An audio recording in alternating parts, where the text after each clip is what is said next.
आदाब, इस्तकबाल है। मैं हूं आपके साथ अबू हुरैरा और आप देख रहे हैं खास प्रोग्राम कहकर ही मानेंगे। योगी आदित्यनाथ के उत्तर प्रदेश से शुरू हुई बुलडोजर कार्रवाई अब दिल्ली पहुंच गई है, जहां जहांगीरपुरी में इनेदामी कार्रवाई में कई मकानों और दुकानों समेत एक मस्जिद पर भी बुलडोजर चलाया गया। पिछले दिनों मध्य प्रदेश के खरगोन में इसी तरह की इनेदामी कार्रवाई की गई थी। ठीक इसी तरह अब जहांगीरपुरी में बगैर नोटिस के गरीबों के घरों पर बुलडोजर चला दिया गया। हालांकि इस बीच सुप्रीम कोर्ट ने इस मामले पर स्टे लिया, लेकिन कार्रवाई इसके बाद भी जारी रही। इंतजामिया की इस कार्रवाई पर अकलियती तबके में नाराजगी है। सवाल यह उठता है कि क्या अब इंसाफ बुलडोजर से ही होगा? गुनहगार को इसकी सजा मकान और उसकी दुकान गिराकर ही दी जाएगी। और यही वजह है कि इस तरह की कार्रवाई के बाद एक बेचैनी सी है। अपोजिशन भी सरकार पर सवाल उठा रहा है। जिस तरह से जहांगीरपुरी में बुलडोजर की कार्रवाई हुई है, इस पर अपोजिशन भी लगातार सरकार पर सवाल उठा रहा है।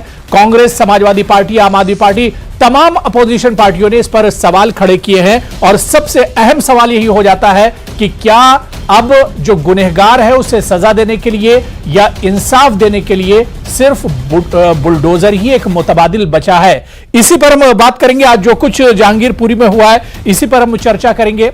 बहुत खास मेहमान मेरे साथ जुड़ रहे हैं। बहुत जल्दी अपने मेहमानों का आपसे तारुफ करा देता हूं। मेरे साथ शुभेंदु शेखर अवस्थी जी, जो कि तर्जुमान है बीजेपी के, इस वक्त मेरे साथ जुड़े हुए हैं। शुभेंदु शेखर अवस्थी जी, आपका बहुत इस्तकबाल है न्यूज 18 उर्दू में। मेरे साथ एक और खास मेहमान सैयद फरमान अहमद नकवी साहब, एडवोकेट हैं इलाहाबाद हाई कोर्ट के, वो भी इस डिबेट का हिस्सा है। फरमान अहमद नकवी साहब, आपका भी सर बहुत इस्तकबाल है न्यूज 18 उर्दू में। कुछ देर में हमारे साथ आम आदमी पार्टी और कांग्रेस के स्पोक्स पर्सन भी इस डिबेट का हिस्सा होंगे। मैं सबसे पहले शुभेंदु शेखर अवस्थी जी, आपसे ही शुरुआत करना चाहूंगा कि अब पूरे मुल्क में आप देख लिए कि उत्तर प्रदेश से जिस बुलडोजर की शुरुआत हुई थी, मध्य प्रदेश पहुंचा। मध्य प्रदेश के बाद अब दिल्ली के जहांगीरपुरी में बुलडोजर चल रहा है। तो पूरे मुल्क में बुलडोजर की एक हवा सी चल गई है। यानी अब जहां इंसाफ देना है, जहां गुनहगार को सजा देना है, आप बुलडोजर चला दीजिए। देखिए अबू हुरैरा साहब, पहले तो ये समझना पड़ेगा कि बुलडोजर चल किन पे रहा है। फिर ये समझना पड़ेगा कि जो वो लोग जहां रहते हैं वो वैध है या अवैध है।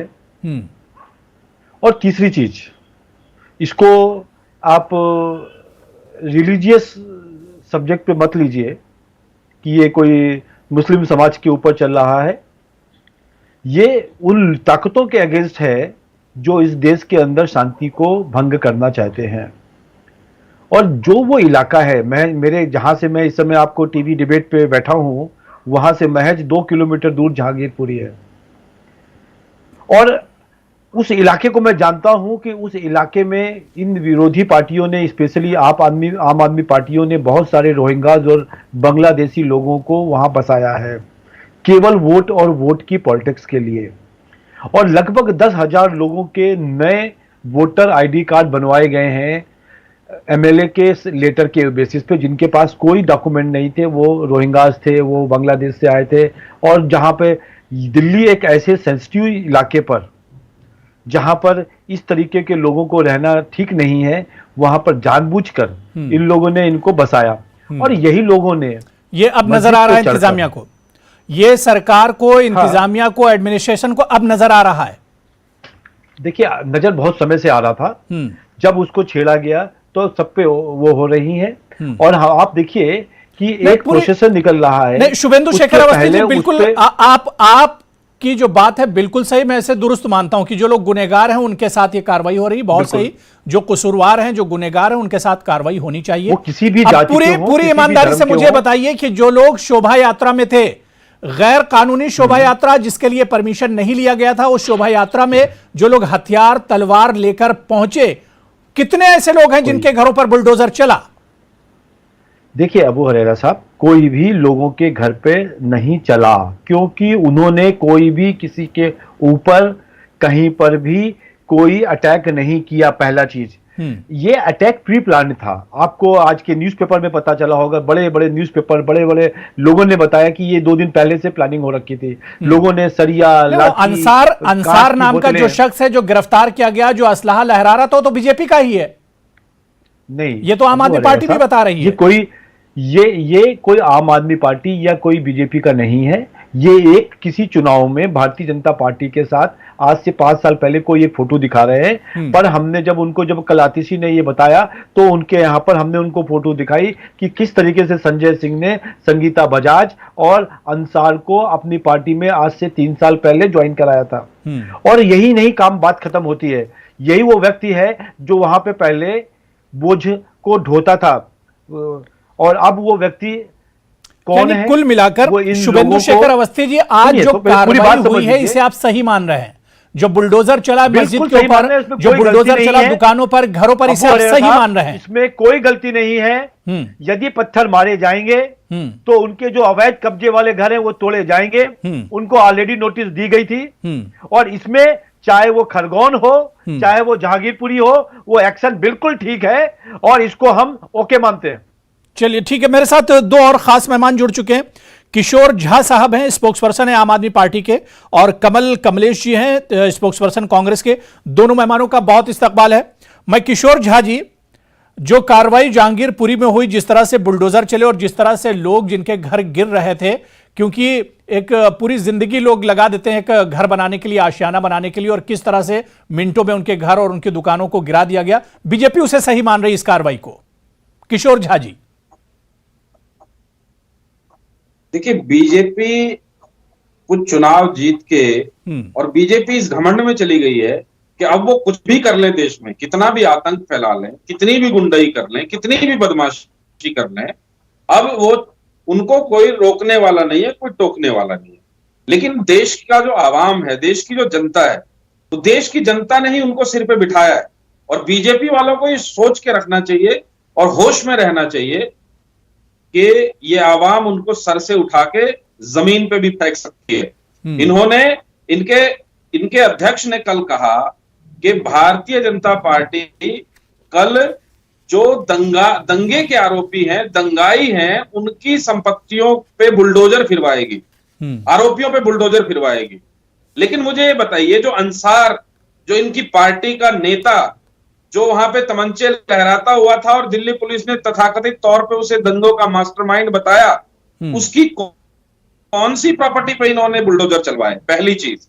दूसरी चीज, वो जूस बेचने वाले गणेश गुप्ता, उनकी प्रॉपर्टी जो डीडीए से अप्रूव्ड प्रॉपर्टी है, 1977 की रजिस्टर्ड प्रॉपर्टी है, उस पे ये बुलडोजर चला के कह रहे हैं कि हमने दंगाइयों पे बुलडोजर चला दिया। एक झाजी वहां पे पान बेचने का खोखा लगाते हैं, उसकी दुकान पे आप बुलडोजर चला के अपने आप को महारथी घोषित कर रहे हैं। बुलडोजर चलना चाहिए, बिल्कुल चलना चाहिए, मैं भाजपा की बात से सहमत हूं, लेकिन बुलडोजर चलना चाहिए जो दंगे के मास्टरमाइंड बैठे हैं भाजपा के मुख्यालय में, उनके ऊपर चलना चाहिए बुलडोजर। बुलडोजर चलना चाहिए जो गृह मंत्री है देश के, जिनके होते हुए, जिनकी दिल्ली पुलिस के होते हुए इतने बड़े बड़े दंगे देश में, पूरे देश में हो रहे हैं, दिल्ली के अंदर भी हो रहे हैं, उनके घर पे बुलडोजर चलना चाहिए।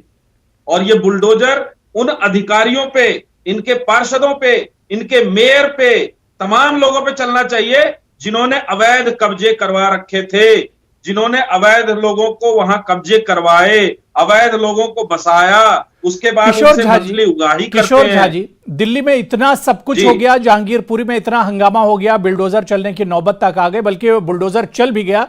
अरविंद केजरीवाल जी खामोश हैं लेकिन इस पूरे हंगामे पर।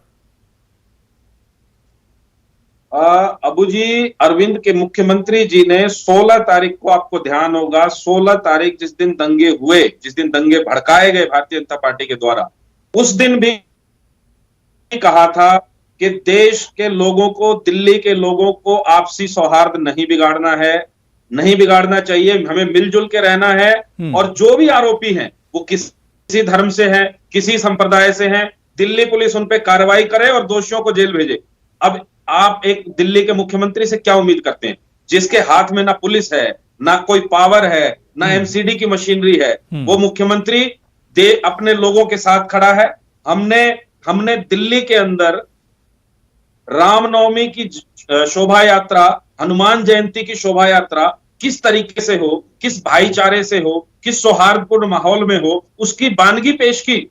हमने ये दिखाया कि आप रामनवमी की यात्रा भी निकाल सकते हैं। हमने पूरी दिल्ली में निकाली, हमारी पार्टी के वर्कर्स ने निकाला, हमारे विधायकों ने। हाँ, लेकिन जहांगीरपुरी में शोभा यात्रा निकलती है, इसकी परमिशन भी नहीं ली जाती है और एडमिनिस्ट्रेशन को पता तक नहीं होता। इसकी परमिशन, मैं वही कह रहा था कि हमने पूरी दिल्ली में निकाला, हिंदू, मुस्लिम, सिख, ईसाई सब ने इकट्ठे होकर उस शोभा यात्रा में पार्टिसिपेट किया। लोगों ने भाईचारा उनका आपस में बढ़ा।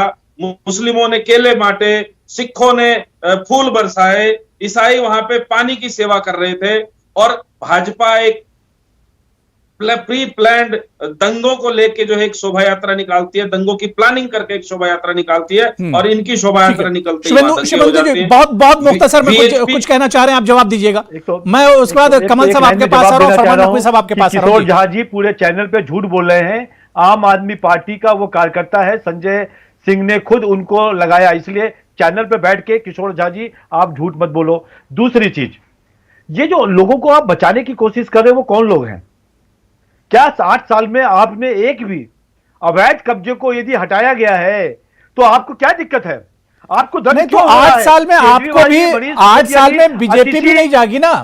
अब जो कब्जे हटाए जा रहे हैं, 8 साल पहले भी काम किया जा सकता था, पहले भी ये काम किया जा सकता था। जिसको पाला, जिन रोहिंग्यास को पाला इन्होंने, जो अपने वोट बनाए, 10-10 हजार लोगों को वोट बना के दिए, ये क्या जवाब देंगे इस चैनल के ऊपर? क्योंकि इन्होंने तो देशद्रोहियों को पाला है, और ये वही अरविंद केजरीवाल जी हैं जो खालिस्तानी। चलिए ठीक है, मैं किशोर झा जी आपके पास आऊंगा, लेकिन उससे पहले मैं कमल जी को और फरमान नकवी साहब को डिबेट में जल्दी से जोड़ लेता हूं, उसके बाद मैं आ रहा हूं। शुभेंदु जी, बात हो गई। मैं कमल कमलेश जी, जो कुछ दिल्ली में हुआ है, राहुल गांधी ने इस पर बहुत सख्त ट्वीट किया है। राहुल गांधी ने कहा है कि यह बुलडोजर जहांगीरपुरी में घरों और दुकानों पर नहीं चला है, बल्कि यह मुल्क के कॉन्स्टिट्यूशन पर, संविधान पर यह बुलडोजर चलाया जा रहा है। बिल्कुल, ये राहुल जी ने, हमारे नेता हैं आदरणीय, उन्होंने बहुत सही बात कहा है और देश को इस ओर ध्यान आकर्षित करने का काम किया है। जहांगीरपुरी में हुई घटना तब संदेहास्पद में आता है जब शोभा यात्रा निकाला गया और उसके दरमियान जो घटना हुई, पत्थरबाजी हुई और चाहे जो भी कुछ हुआ, उसके बाद से ये चलाना, तो कहीं ना कहीं ये बीजेपी की मंशा साफ इसमें स्पष्ट नजर आती है कि वो देश को बांटने में लगे हुए हैं और वो चाहते हैं कि देश में सांप्रदायिक दंगा भर के, और वो धीरे धीरे जो है दिल्ली ही नहीं अन्य प्रदेशों में भी वो बराबर ये हो। ये बीजेपी की सोची समझी और संयोजित रूप से ये संदेहास्पद लगती है ये सब घटना। मैं फरमान नकवी साहब आपके पास आना चाहूंगा, क्योंकि अब ये चलन हो गया मुल्क में। यूपी में बुलडोजर चला, उसके बाद मध्य प्रदेश में बुलडोजर चल रहा है, और अब देखिए दिल्ली तक पहुंच गया है। कानूनी पहलू, और इससे पहले भी फरमान साहब एक दिन डिबेट में मैं आपसे बात कर रहा था खरगोन पर, जिस तरह से वहां पर बुलडोजर चला, कानूनी पहलू इसका अगर हम समझने की कोशिश करें, ना तो नोटिस दिया जाता है, ना पहले कोई फरमान जारी होता है, ना बताया जाता है, और पता चलता है कि सोशल मीडिया में चीजें पहले आ जाती हैं और दूसरे दिन उस पर कार्रवाई हो जाती है। तो ये जो कार्रवाई हो रही है बुलडोजर चलने की, कानूनी पहलू क्या कुछ कहता है इस बारे में?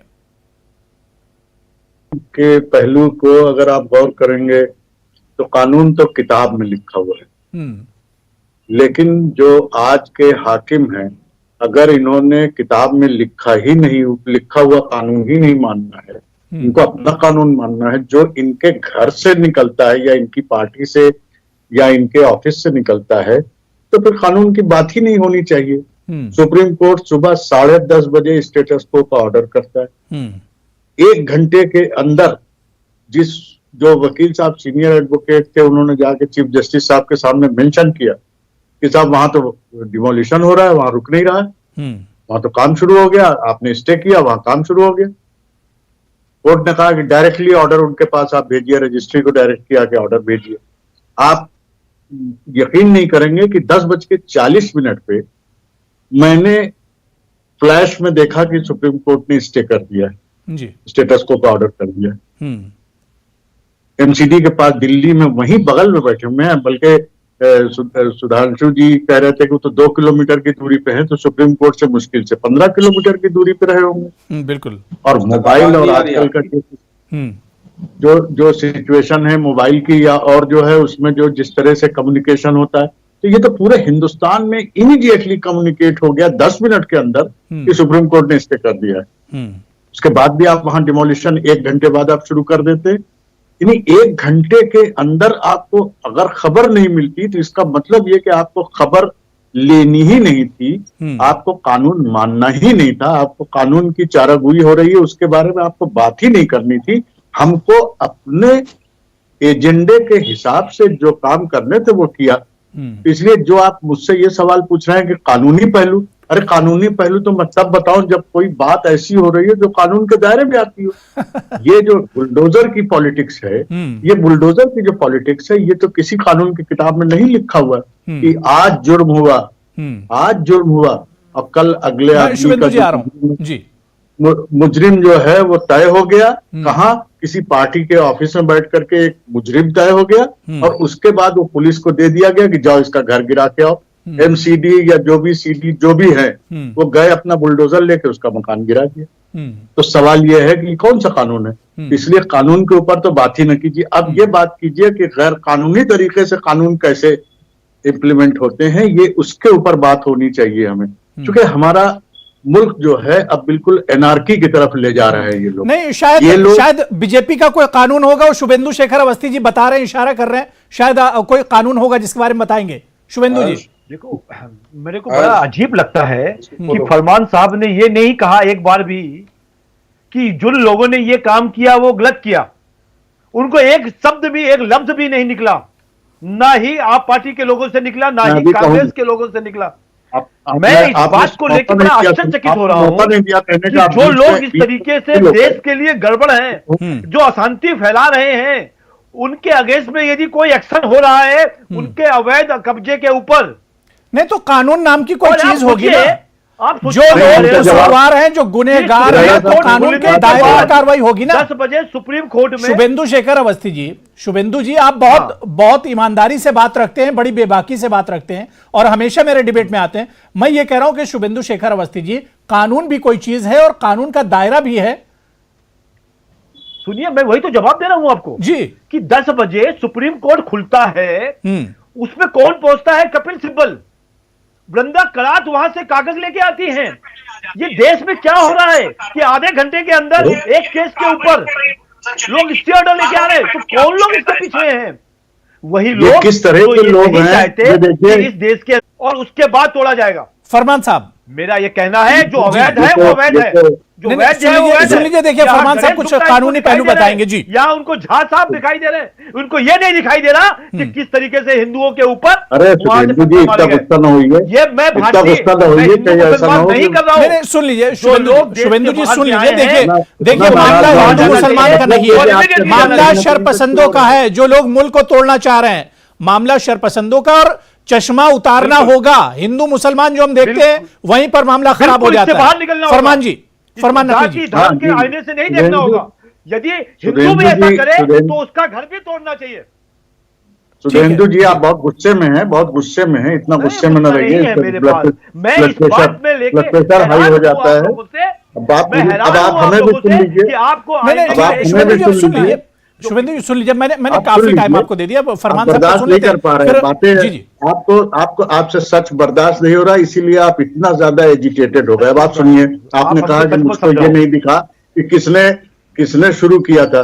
हमको इस बात का जवाब दे दीजिए कि सुबह से 3 बार, सुबह से उस दिन जिस दिन शोभा यात्रा निकाली गई, 3 बार शोभा यात्रा जा रही है एक ही जगह से।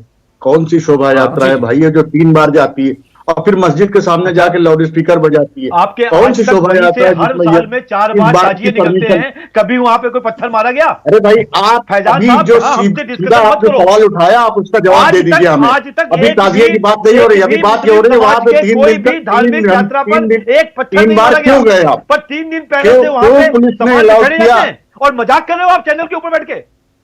ये चिल्लाने से आपकी बात नहीं। हम 10 यात्रा निकालने लग रहा है कि आपके अंदर कहीं ना कहीं चोर है।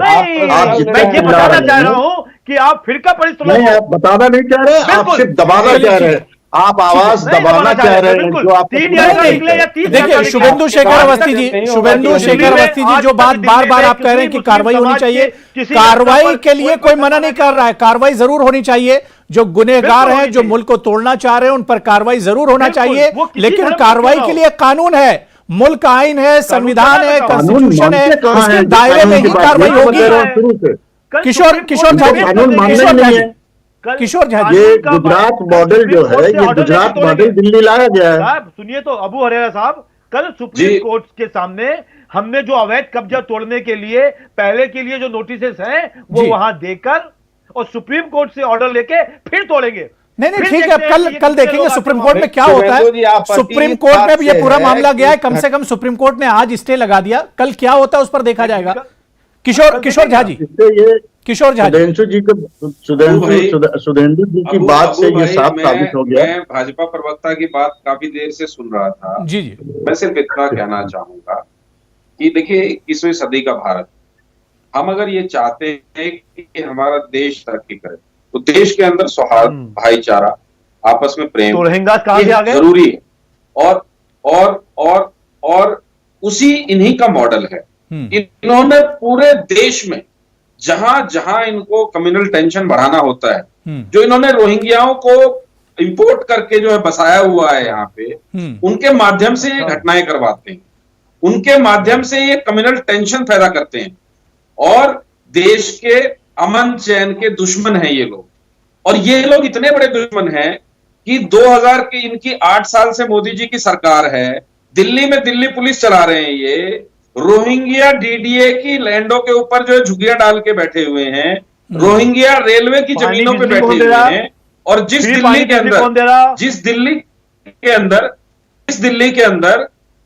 के अंदर एक कमरा किराए पे लेने के लिए बिना पुलिस वेरिफिकेशन के एक कमरा किराए पे नहीं मिल सकता है, उस दिल्ली के अंदर इन्होंने 5 लाख लोगों को बिना किसी वेरिफिकेशन के बसा लिया। देखिए एमसीडी की जिम्मेदारी है। शुभेंदु जी ये तो सच्चाई है कि ये रोहिंग्या आज के नहीं है, दिल्ली में जो बसे हुए हैं ये रोहिंग्या आज के नहीं है, लेकिन सरकार की नजर अब गई है, सरकार की नजर में अब रोहिंग्या नजर आ रहे हैं, तो ये बात अलग है। अबू हरेरा साहब, जब उनको निकालने की बात करते हैं तो यही केजरीवाल वहां पर खड़ा होकर हो जाएगी सीए आंदोलन के लिए अगेंस्ट में आंदोलन करता है। इन्हीं के लोग वहां दंगा फैलाते हैं। केजरीवाल के एमएलए आपको ताहिर हुसैन उनका नाम नहीं मालूम? चलिए ठीक है, जितने भी नहीं बिल्कुल, देखिए 100 बात की एक बात कि मुल्क का कानून है और दस्तूर है और आइन और संविधान है, इसी के ऊपर कम से कम अमल किया जाए, मुल्क का जो संविधान है उसी के हिसाब से चला जाए।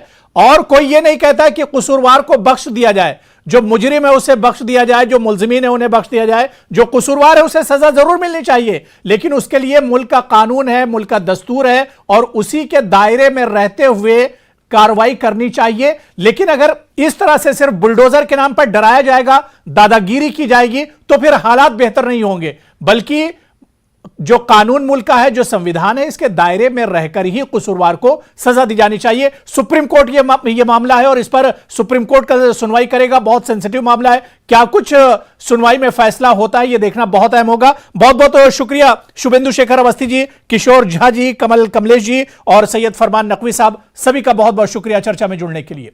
आदाब।